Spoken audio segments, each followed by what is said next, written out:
Généralement, les anciennes personnes qui finissent chez Daesh, c'est pas des musulmans, hein, quand on voit leur parcours. Leur parcours. Un beau parcours mort. Il faut croire en Dieu, aux anges, aux prophètes, aux livres, au jour du jugement dernier et le destin et la prédestination. C'est ce qu'on appelle les 6 piliers de la foi. Pour cette première rencontre par rapport à l'islam, j'ai prévu de vous présenter des photos qu'on trouve sur le net quand on nous tape le mot islam.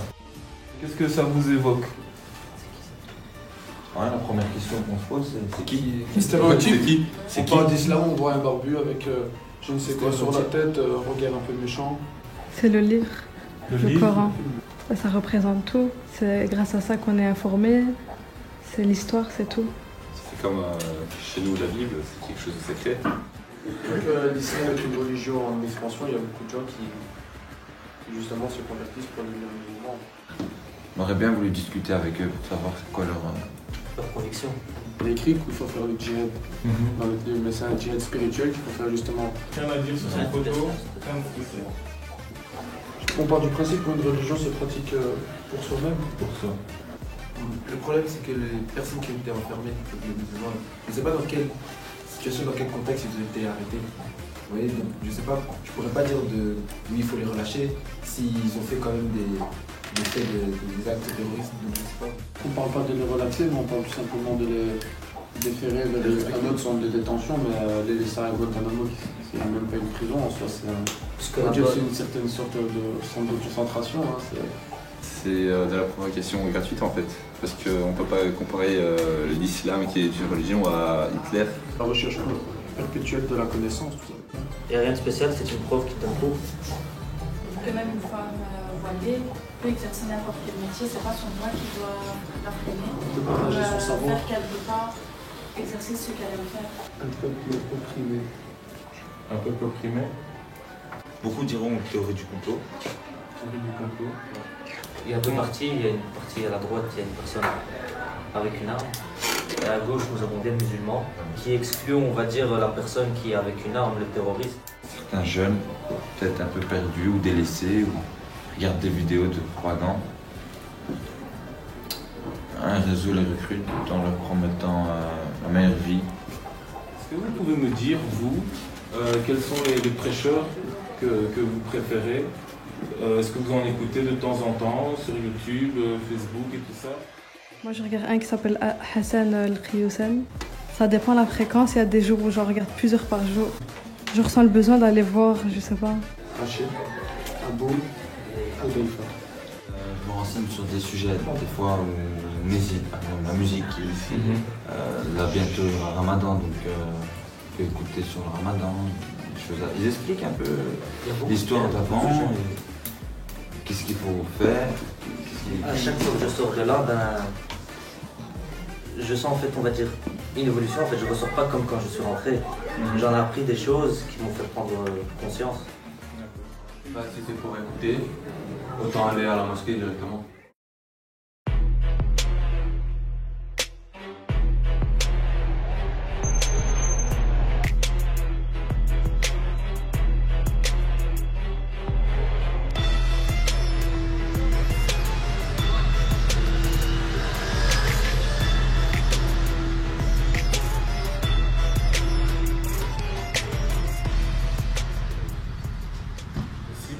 Mais l'idée c'était de réaliser un petit documentaire sur cet échange de culture, de pratique. Voilà, Avec plaisir. Avec plaisir. Voilà, super. Vous suivez? C'est un centre qui est vraiment ouvert à toutes les tendances musulmanes, mais en même temps toutes les catégories sociales. D'accord. Ici, quelques objets d'art donc islamique. J'ai fait de la maison, tapis de prière. Voilà, ça c'est la pierre noire que vous voyez ici. C'est quoi cette pierre noire? La pierre noire, selon la culture musulmane, ça vient du paradis. Il était tout blanc, ou bien toute blanche, mais avec les péchés des humains, il est devenu noir. Il est devenu noir.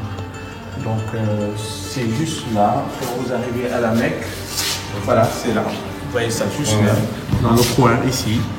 Donc c'est là où se trouve la pierre noire. Voilà, juste à l'intérieur de la cave, juste à côté, je veux dire dans le coin de la cave. Et ici vous avez des manuscrits qui datent de quelques années, donc une centaine d'années. Voilà, quelques objets. Ici c'est des berlades, ceux qui connaissent les berlades, l'écriture, calligraphie, etc. Et la balance ici, c'est pour les actions. Voilà, pour montrer la justice. La justice. D'accord. Ici dans le centre, il y a deux imams. D'accord. Donc un imam égyptien, un imam sénégalais, qui est moi-même. Donc moi je suis l'imam francophone, lui il est imam arabophone. Et donc on partage les tâches, même si je parle arabe, comme je parle français. Alors ici, je fais un peu la présentation du centre. Donc vous savez au moins qu'est-ce qu'on fait ici. D'accord? Donc ici on a deux instituts, institut arabophone et institut francophone. D'accord? Donc ici, institut arabophone, on étudie les sciences islamiques pour obtenir un diplôme de bachelor en sciences islamiques qui vous permet d'être professeur de religion, d'être théologien, d'être un imam, etc. On a ça en arabe, on a ça également en français. On a aussi des cours d'éducation islamique, des cours d'arabe pour les enfants de 5 ans et demi jusqu'à 13 ans. Et donc ça, c'est le samedi et le dimanche et le mercredi après-midi. Ici, vous avez les cours d'initiation à l'islam. Ça, c'est pour les convertis, ceux qui sont convertis à l'islam, ou bien, par exemple, un Belge qui veut découvrir l'islam, qui veut savoir c'est quoi l'islam, peut s'inscrire. Donc, tous les cours sont ouverts à tout le monde. Musulmans, non musulmans, athées ou pas athées, tout le monde est le bienvenu. Très bien. Alors, ici, on a les cours d'arabe pour les adultes. Et généralement, on a des gens issus de toutes les tendances, issus de toutes les franges de la société. Et là, on a des businessmen qui travaillent dans les pays arabes et qui veulent maîtriser l'arabe, connaître l'arabe, ils font du business. Donc, ils viennent les directeurs de société qui veulent, les parlementaires qui viennent s'inscrire également pour connaître l'arabe. Hein? Donc, c'est très important. Donc, connaître une langue, c'est toujours bénéfique. Donc, ici, vous avez quelques ouvrages traduits en néerlandais et en français. Ici, ce sont des ouvrages en arabe. Donc, vous avez le Coran, vous avez la biographie du prophète sallallahu alayhi wa sallam, vous avez l'histoire de l'islam, la civilisation de l'islam, vous avez des ouvrages sur le discours du prophète, c'est ce qu'on appelle la sunna, et aussi l'explication du Coran qu'on appelle tafsir, tous les domaines du savoir islamique et du savoir de l'histoire générale, l'histoire du monde par exemple. Il y a At-Tabari par exemple qui a fait une histoire sur depuis l'aube de l'humanité. Donc tout ce qui s'est passé, donc sur à peu près 20 et quelques temps. J'ai une petite question, les hadiths, oui. Ils se trouvent où par exemple si on veut les chercher dans cette bibliothèque? Alors ici vous allez voir, ça c'est l'ouvrage le plus important dans les hadiths, c'est Fath al-Bari, qui a été écrit par un savant du 8e siècle, donc de l'ère musulmane, donc il s'appelle Ibn Hajar. Et donc il a fait le commentaire de Sahih al-Bukhari. Donc c'est l'ouvrage le plus authentique sur les propos du prophète Mohammed. Et donc là ça représente déjà tout ça. Voilà. Donc c'est normalement ça c'est l'ancienne, je veux dire édition, parce que l'écriture elle est trop petite, mais c'est 22 tomes. 22 tomes. Voilà. D'accord. Et l'ouvrage c'est un ouvrage, je veux dire Et là-dedans de 200 tous les hadiths de l'islam? Non. Ici juste une partie. il y a 4222 hadiths. 4222. Et il y en a combien en tout? Oh, on ne sait pas c'est combien. On parle de 100 000 et quelques hadiths. D'accord. Donc un homme ne peut pas se donner l'ambition de tous les connaître. Il y avait dans l'histoire de l'islam des savants qui, on a dit qu'ils maîtrisaient tout. Ils maîtrisaient l'ensemble des hadiths. D'accord. On avance.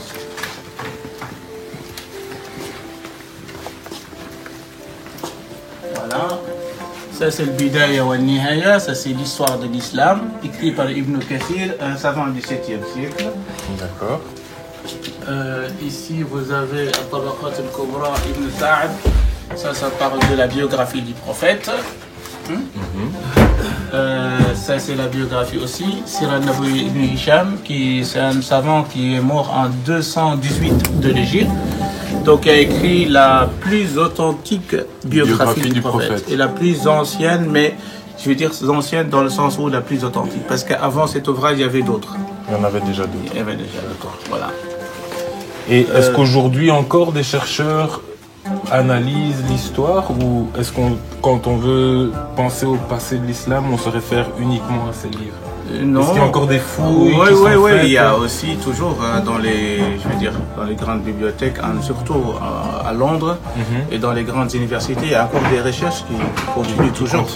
Donc surtout, il y a des ouvrages qui ont été écrits, mais on ne connaît plus l'auteur. Maintenant, il y a des recherches là-dessus pour essayer de découvrir c'est qui, a été écrit dans quelle époque, etc. D'accord. Donc il y a les études, il y a des doctorats qui se font tous les jours. Ça c'est Ibn Taymiyyah, ça c'est un ouvrage. Tout ce que vous voyez ici, tout ici c'est un seul ouvrage. C'est un seul ouvrage écrit par un savant qui s'appelle Mohammed Ibn Taymiyyah. Il est mort en 728 de l'Hégire. Donc c'est un savant encyclopédique. Ça c'est son ouvrage qui s'appelle Al-Fatawa. D'accord? Donc ce sont ses fatwas, ses avis juridiques qu'il donnait. Les gens lui posaient des questions.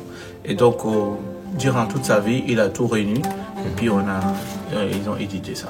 Je vais vous expliquer tout à l'heure. Par exemple, les gens ici, ils téléphonent, ou bien ils viennent sur place, ou bien ils nous écrivent. Donc pour poser des questions. Donc par exemple, une sœur ou un frère qui vient demander, voilà, moi j'aimerais acheter une maison avec viager ou bien avec leasing. Est-ce que c'est licite ou c'est pas licite? Et donc nous on va lui dire est-ce que c'est licite ou c'est pas licite, tu peux le faire, tu peux pas le faire. On lui donne une explication et on se base sur le Coran et la Sunna. Et c'est ce qu'on appelle une fatwa. Donc j'ai donné un avis juridique sur une question qui était moderne, qu'à l'époque du prophète on la posait pas. D'accord. Et qui peut dispenser une fatwa? Un imam. Il faut quelqu'un qui soit érudit, qui soit théologien. D'accord, ça va. Voilà. Donc dans ce centre ici, c'est moi et l'autre imam qui font ça ici. Qui donnent les avis. D'accord. Ça va? Beaucoup.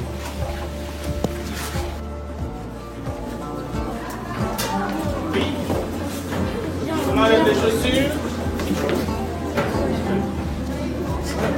Et donc qu'est-ce qui s'est passé? C'est qu'à ce moment-là, il y avait la visite du roi Faisal de l'Arabie Saoudite. À ce moment-là, et puis il a fait un geste. Un geste, c'est-à-dire il a donné une aide financière aux sinistrés. Et le roi Baudouin Ier était très heureux de ce geste, et donc il a offert aux musulmans à ce moment-là cet endroit. Donc c'est comme ça que les musulmans ont obtenu cet endroit.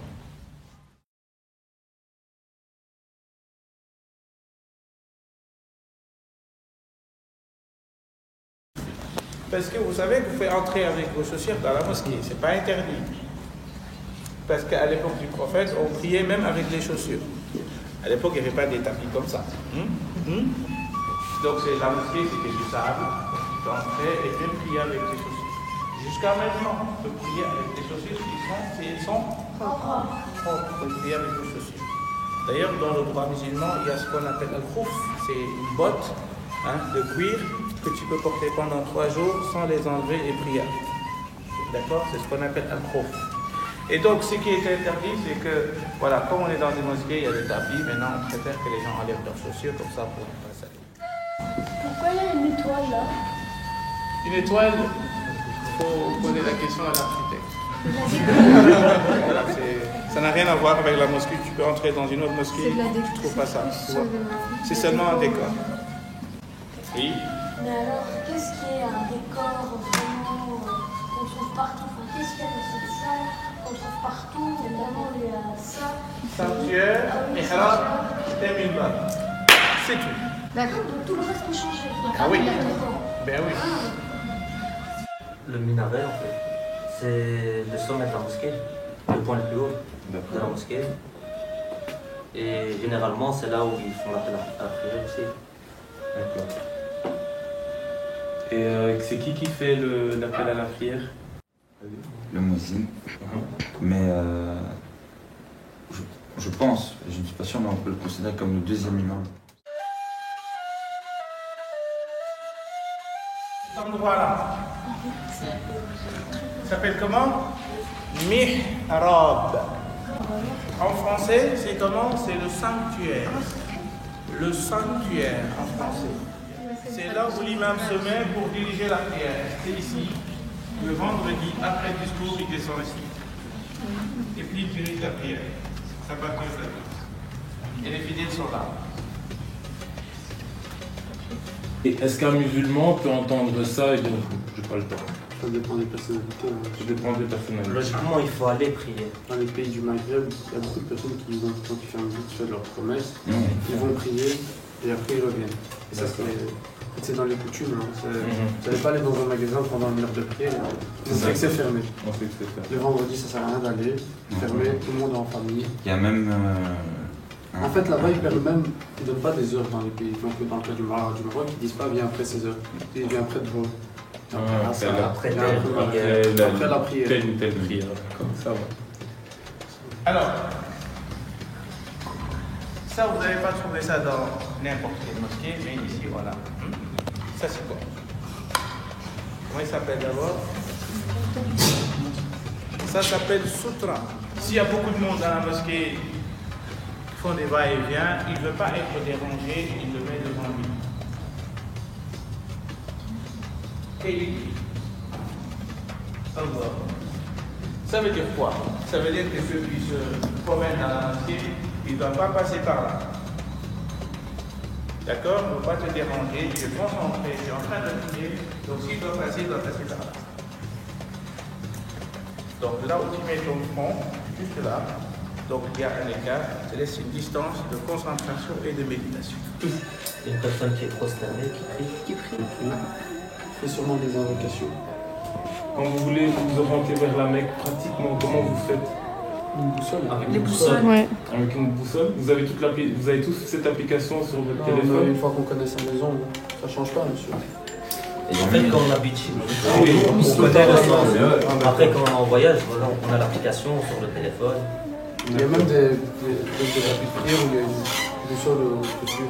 Et si on n'arrive pas, on peut, en fonction du soleil aussi. Oui, il y a 3 micros. 3 micros, ça c'est une très bonne question. Quand on est debout, c'est là. Et quand on est en état d'inclination, d'accord? C'est ce qu'on appelle recours. D'accord?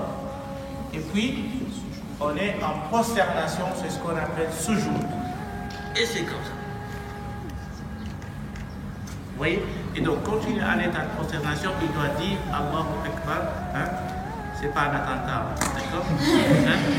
Allahu Akbar signifie Dieu est grand. Voilà. Très bien.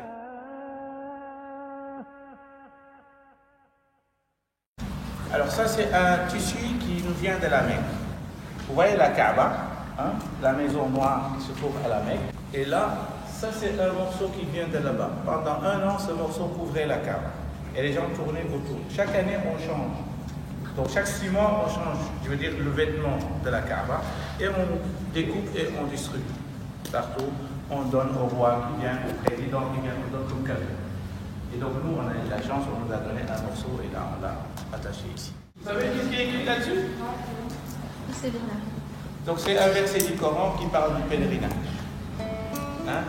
Qui parle du Hajj, fala rafasa wala fusuqa wala jidala fil hajj. C'est ce qui est écrit ici en arabe, qui signifie lorsque vous êtes en voyage, dans le pèlerinage, vous ne devez pas proférer des paroles obscènes, vous devez avoir un comportement adéquat, etc.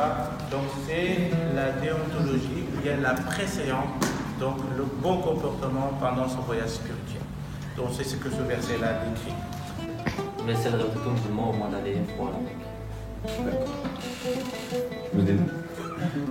T'as été déjà? Moi j'ai déjà été, c'était beau avoir autant de monde qui même après la prière reste pour ce moment où il remercie Dieu à chaque fois, tout ça. Là on sait qu'on parle directement à Dieu. Vous voyez ce que je veux dire? On fait plus attention à qui est à côté de nous, on est vraiment concentré, on est avec Dieu. Quand on parle, on sait qu'on parle avec Dieu. Même à nos prières, hein, mais je veux dire par là où je veux dire, on sent que Dieu est là. Moi, quand ma mère est arrivée à la Mecque, elle a prié directement. C'est des émotions. Non, c'est vrai, non, c'est vraiment, c'est beau. Un jour, je vous conseille d'y aller. Ouais. Prenez vos responsabilités. Moi, je conseillerais à tout le monde. C'est vrai qu'il faut avoir les moyens. Il faut avoir les moyens. On peut dire que d'une certaine manière, la Mecque maintenant est devenue une sorte de business. D'accord. Comme j'ai économique.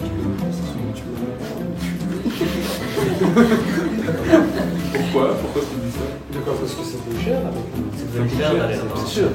Il y a le Hajj, voilà, c'est un prix totalement Il n'y a pas différent. tout le monde qui a les moyens d'aller. Et vous pensez que ce business profitera à qui si maintenant tu devais l'analyser? Aux Saoudiens. Aux Saoudiens, c'est Mais certainement, et je l'espère, pour rénover l'établissement, l'entretien, tout ce qui est autour aussi. Et toi, tu t'es accompagné de ta maman alors quand Oui, tu parce étais- qu'on est obligé, Pour une femme, pour la religion soit de son mari, musulmane, une femme est obligée d'être accompagnée par soit de son mari, soit de son fils. Son Mon mari, frère. son mari, son fils, Un homme. Un homme. par un homme. Cette image, elle représente bien la religion. On voit aussi sur la photo que la femme est vêtue d'un voile. Et on peut aussi déduire qu'elle se couvre en fait, comment dire, Se préserve. qu'elle se préserve pour son mari. Je trouve que c'est mignon. Tu trouves ça mignon? Si la personne aurait mis une jupe à sa fille, alors qu'elle est jeune, on n'aurait rien dit. Je comprends pas pourquoi à cet âge-là on est conscient de rien. Si elle lui met, c'est pas grave parce que la fille ne comprend pas. Donc, tant qu'elle est vêtue, c'est bien, vous voyez. Ouais. Peut-être qu'à ce moment-là, c'était pas pour le turban, un truc comme ça, mais si c'est pour le porter constamment. Tu trouves que c'est quoi? Parce que déjà, quand on est loin, on y réfléchit beaucoup, etc. Du coup, une petite fille qui a À 3 ans, 3 ans, tu trouves que c'est peut-être un peu plus grand, oui. D'accord. À 3 ans, C'est sa mère qui a habillé sa fille de cette manière-là en fait. C'est pas la fille qui a fait le choix. c'est ça. Ouais. Cette image-là, ce qu'on appelle ici dans le jargon bruxellois des ninjas. C'est déjà respectueux d'appeler cette ninja. C'est respectueux pour notre islam, la femme se couvre. Les bonnes sœurs portent le voile d'une certaine manière le long du mur. C'est pas des ninjas, respecte les bonnes sœurs, tout simplement. Et vous pensez qu'une fille qui se couvre pas de cette manière, vous en pensez quoi? Quand il va se couvrir de cette manière, il se couvrir d'une autre manière. On peut tout simplement mettre en gilet et cacher. Voilà. Se couvrir. Se couvrir. Et si elle n'est pas couverte, là, qu'est-ce que tu en penses? Le choix de vie. On ne peut pas juger. On peut pas juger. On a des jugements au fond, mais on sait que. Voilà. Peut-être qu'elle l'a pas appris, qu'on lui a pas appris. Vous voyez ce que je veux dire? Que ça viendra par après, on ne peut pas juger une personne parce qu'elle n'est pas instrument. Peut-être qu'au fond elle est bien, hein, que ce qu'on pense sur elle, c'est pas vrai, mais ça n'a rien à voir, on ne peut pas juger comme ça qu'elle dit.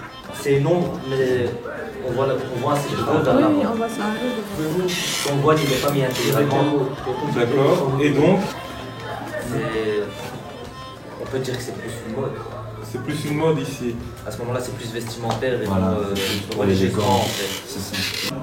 En entrant dans une église ou dans le lieu de culte, la femme couvre tout. Donc, et puis avec le temps, c'est devenu une tradition religieuse. Et malheureusement, en islam, là, il y a des savants musulmans qui lui ont donné un caractère obligatoire.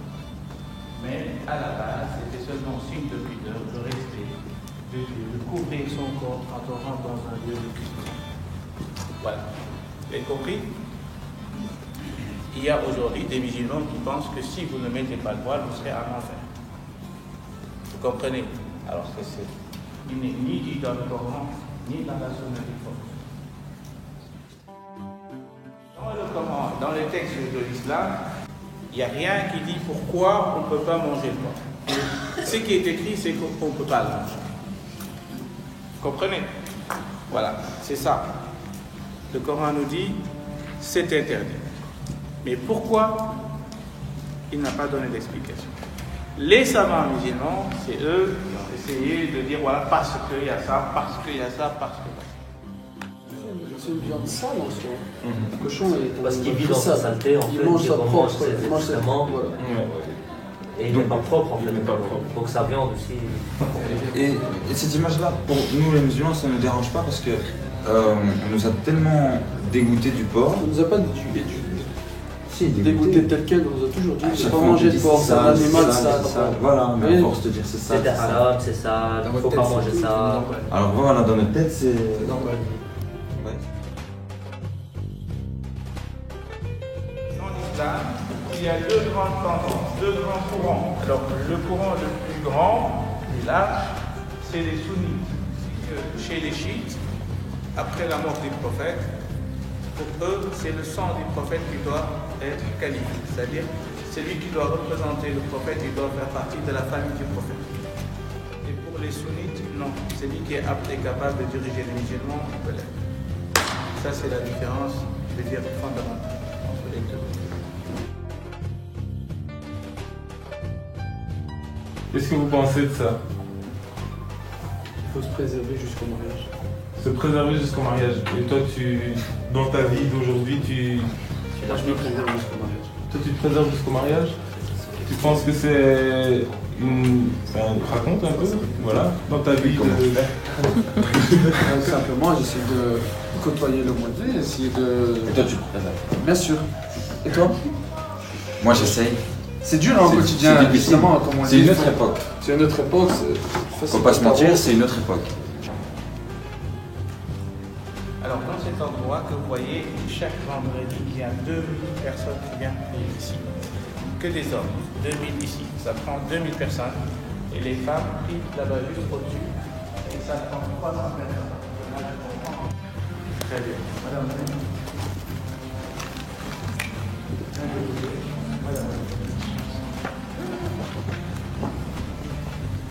Monsieur, venez. Ici. Bon, nous les musulmans, quand on prie, on se met rideau. Alors mettez-vous là. Non, non, c'est mettez-vous là. Donc c'est elle l'imam, hein.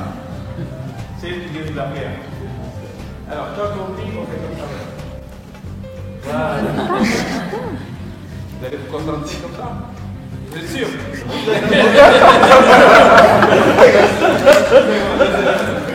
C'est bon. Vous voyez donc, c'est pour cela que vaut mieux que les femmes restent où? Derrière, hein. Sinon nous les hommes on ne va pas se concentrer. Écoutez. Donc il n'y a pas que les hommes qui peuvent regarder derrière les femmes, Non, parce que les hommes, il n'y a que ça dans leur tête, c'est ça? Non. Désolé, hein. Désolé, mais... C'est en train de changer, la société. Vous me donnez raison ou pas? Non. Ben, soyez honnête.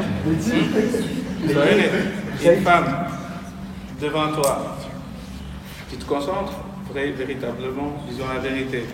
Non. Non. Voilà. Donc voilà. Donc, de toute façon, j'essaie un peu de vous donner une idée. Hein? J'essaie de vous donner une idée. Donc, selon les savants musulmans, comment ils interprètent ça. Comprenez? Très bien. On peut être d'accord, on peut ne pas être d'accord. C'est un débat, n'est-ce pas? En fait, c'est ce qu'il faut. Pourquoi? Parce que le mieux qu'on se connaisse, se découvre, ça facilite de vivre ensemble. Elle veut dire quoi cette phrase?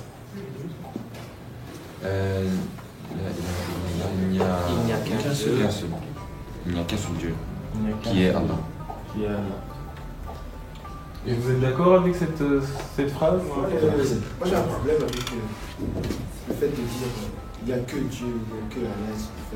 C'est comme si c'était un message à faire passer au non-musulman. Et à ce moment-là, moi je trouve qu'il y a un souci parce que c'est ce genre de message qui amène chez les non-musulmans. Non, comment ça, il n'y a que Allah, nous on a Dieu, et c'est comme ça qu'il y a des conflits, vous voyez. C'est pour ça que moi j'aime pas trop ce genre de... Parce qu'il y a un savant musulman qui dit « Les gens sont les ennemis de ceux qui l'ignorent ». Et donc si on se connaît, je sais mon voisin, mon citoyen, c'est ça sa foi, je pourrais plus le respecter dans sa foi, parce que je connais sa foi. Lui aussi connaît ma foi. Et donc là, ça facilite de vivre ensemble. Et si on ne se connaît pas, là, je peux faire quelque chose ou dire quelque chose qui peut te blesser sans le savoir. Et donc l'ouverture, c'est toujours quelque chose de profitable dans une société comme la nôtre, la société belge, une société ouverte, et donc qui accueille toutes les cultures, même l'islam est reconnu dans ce pays.